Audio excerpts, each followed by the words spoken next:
देखिए, class 10th electricity video 3rd। अगला topic है स्पेसिफिक रेसिस्टेंस और रेसिस्टिविटी। ये बहुत इंपॉर्टेंट पॉइंट है। स्पेसिफिक रेसिस्टेंस और रेसिस्टिविटी क्या है? सबसे पहले इसको जानने से पहले हमको ये जानना होगा कि रेसिस्टेंस किन किन फैक्टर्स पर डिपेंड करता है। हम एक छोटा सा एग्जांपल लेते हैं। आपको रास्ते में चल रहे हैं, आपको जल्दी पहुंचने में क्या चीज़ें डिपेंड करती हैं? रास्ते में चलते समय अगर सड़क पर भीड़ ज़्यादा है तो वही रेसिस्टेंस है। अब वो आपको ज़्यादा कब मिलेगा? जब आपको ज़्यादा दूर चलना होगा, मतलब लेंथ। अगर सड़क चौड़ी होगी तो कम भीड़ मिलेगी, सड़क पतली होगी तो ज़्यादा भीड़ मिलेगी। मतलब 4 लेन पे होंगे, 6 लेन पे होंगे तो कम दिक्कत होगी, अगर आप सिंगल लेन पे होंगे तो ज़्यादा दिक्कत होगी। Similarly resistance depends upon the length of conductor and the cross sectional area of conductor. दो चीज़ों पर डिपेंड कर रहा है। अब डिपेंड का कंडीशन क्या है, रूल क्या है? R directly proportional to the length of conductor and inversely proportional to the cross sectional area of conductor. अगर हम इन दोनों को कंबाइन करते हैं तो R proportional L upon A. If we want to remove the proportionality sign we have to use a constant that is the rho. R equal rho L upon A. Rho is the known as specific resistance or resistivity of a conductor. अब अगर रो का formula निकालना चाहें तो RA upon L। अब देखो रो अलग क्यों किए, रो इक्वल क्यों हमने निकाला? इसलिए रो इक्वल हमने किया कि रो कभी भी चेंज नहीं होता। जैसे मान लीजिए A है तो कई बार ऐसा होता है कि A के जगह पाई आर स्क्वायर को भी हम यूज कर लेते हैं। तो ये डिपेंड करता है क्वेश्चन के कंडीशन पे। अब रो के लिए हमने देखिए लिखा है, rho does not depend upon length, area etcetera, only depends upon material. Rho केवल और केवल मटेरियल पे डिपेंड कर रहा है। जैसे कई बार एक क्वेश्चन आता है, ध्यान से क्वेश्चन को सुनिएगा। कोई वायर है, कंडक्टिंग वायर है, हमने उसको आधा में मोड़ दिया, दोहरा कर दिया, 3 बार मोड़ दिया, 4 बार मोड़ दिया, और पूछा गया कि स्पेसिफिक रेसिस्टेंस क्या होगा। तो देखो रेसिस्टेंस तो बदल जाएगा, ओम्स लॉ के अकॉर्डिंग या कॉम्बिनेशन ऑफ रेसिस्टेंस के अकॉर्डिंग आपका आर का वैल्यू बदलेगा। ये फार्मूला भी हम दे रहे हैं यहाँ, इसके हिसाब से भी आप रेसिस्टेंस पा जाएंगे। लेकिन स्पेसिफिक रेसिस्टेंस चेंज नहीं होगा, वो केवल और केवल मटेरियल अगर चेंज करोगे तभी चेंज होगा। हाँ, एक कंडीशन है, अगर टेम्परेचर बदल गया तो रेसिस्टेंस हमारा यूनिट वाला बदल जाता है। अब जैसे एक वर्ड और है, स्पेसिफिक रेसिस्टेंस की डिफिनीशन। अब आप बताइए कि स्पेसिफिक रेसिस्टेंस में हमने क्या लिखा है? Rho equal R A upon L. अगर हम इसको भी 1 कर दें, इसको भी 1 कर दें, इसको भी 1 कर दें, या इसको मत 1 करो, केवल ए को 1 करो और एल को 1 करो, तो दोनों 1 कर दोगे तो रो क्या हो जाएगा? आर की इक्वल हो गया। आप क्या बोलेंगे? स्पेसिफिक रेसिस्टेंस और resistivity is equal to the resistance of conductor. फिर से सुनिए, स्पेसिफिक रेसिस्टेंस और resistivity is equal to the resistance of conductor having unit cross sectional area and unit length. हो गया डिफिनीशन। अब इसकी यूनिट क्या होगी? आर के लिए तो ओम लिखेंगे, और ये मीटर स्क्वायर है, ये मीटर है, तो इसकी यूनिट हो जाएगी ओम मीटर। अब अगर इस फार्मूले के हिसाब से हम कंपैरिजन करें तो रो तो बदला नहीं, तो ये फार्मूला इस हिसाब से ऊपर वाले से देखिए, फार फर्स्ट 1 और फार 2 लिख देंगे, तो R1 upon R2, rho rho cancel, L1 upon A1 upon L2 upon A2, A2 ऊपर चला जाएगा, A1 नीचे हो जाएगा, L1 A2 upon L2 A1। ये न्यूमेरिकल के लिए बहुत जरूरी है। जैसे हमने अभी कहा था कि if wire is doubled by folding, हमने मोड़ कर उसको डबल कर दिया, तो आप बताओ ए क्या हो जाए? A1 तो A होगा, A2 2A हो जाएगा, L1 L होगा, L2 L/2 होगा।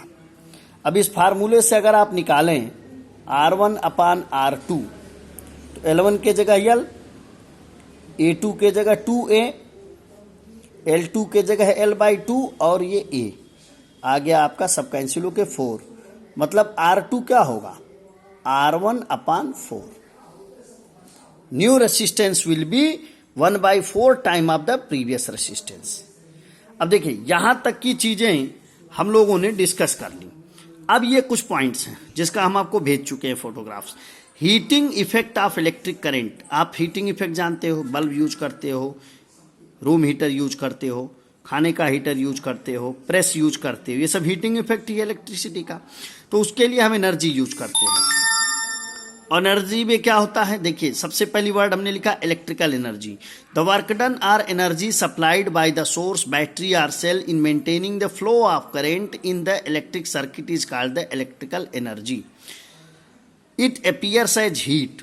भाई हीटिंग इफेक्ट की बात कर रहे हैं तो इसका फार्मूला क्या होगा, H = VIT, ये हमारा फार्मूला है। वैसे ये आता है W/T से, फिलहाल हम सीधे सीधे इसको समझें, H = VIT।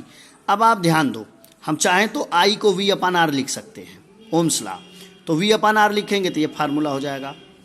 हम चाहें तो V को लिख सकते हैं I × R, तो I² RT हो जाएगा।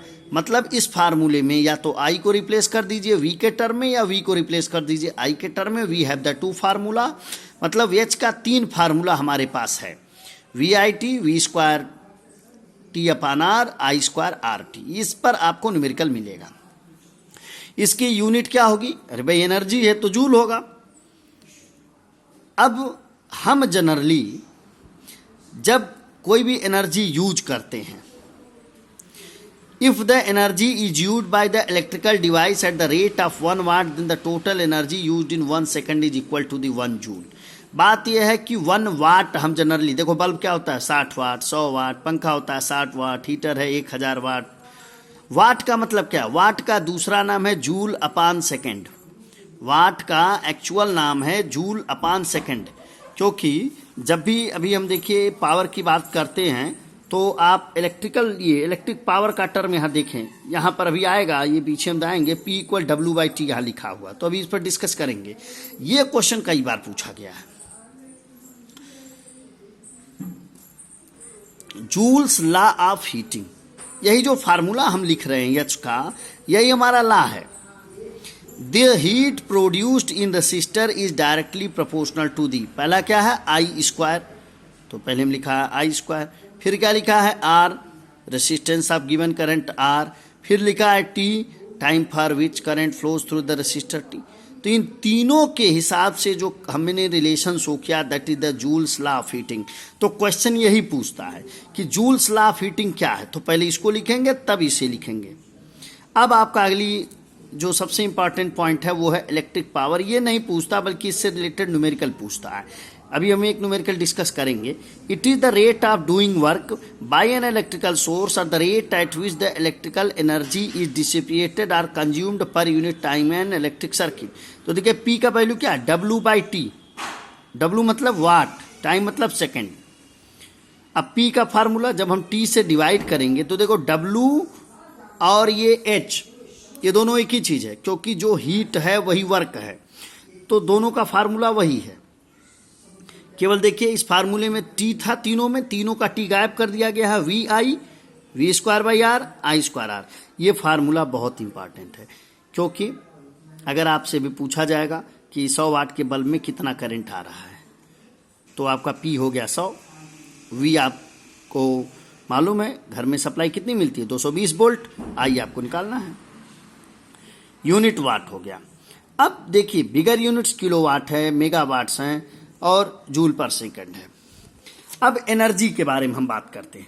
देखिए इलेक्ट्रिकल एनर्जी क्या है, electrical energy consumed by an electrical device at the rate of 1 joule per second is said to be 1 watt, वही बताया हमने।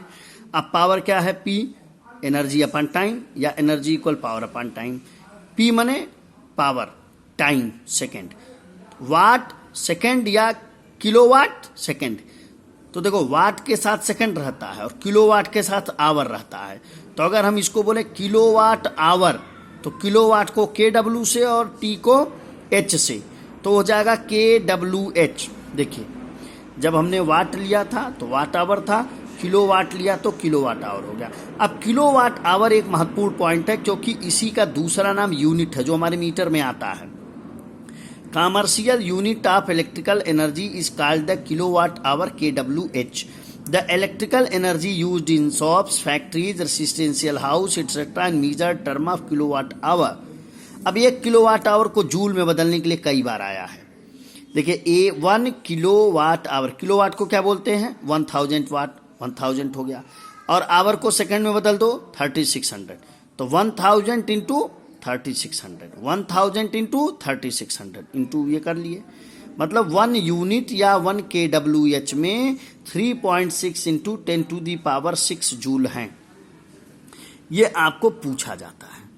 अब देखिए इलेक्ट्रिकल एनर्जी कंज्यूम्ड करना है, तो इस पर हम एक दो न्यूमेरिकल्स आपको बताएंगे. आप शॉर्टकट में इसको समझ लीजिए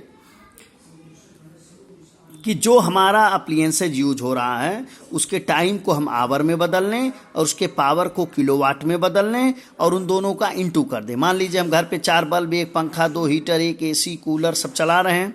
हम बल्ब का अलग से निकाल लें किलोवाट इंटू आवर, पंखे का अलग निकाल लें, हीटर का अलग निकाल लें, फ्रिज का अलग निकाल लें, एसी का अलग निकाल लें, सबका किलोवाट इंटू आवर करें. वो सब यूनिट हो गया. अलग अलग सबका जोड़ लीजिए, एक दिन का हमको मिल गया. अगर एक माह कह रहा है 1 मंथ, 30 का इंटू कर दीजिए. ओके, आशा है कि आप इस इलेक्ट्रिसिटी चैप्टर को इस 3 वीडियो में बहुत अच्छे से समझने का प्रयास किए होंगे. जो भी आपको प्रॉब्लम हो आप हमें फिर इस ग्रुप पर भेजिए, क्वेश्चंस भेजिए, हम लोग उस पर डिस्कस करेंगे.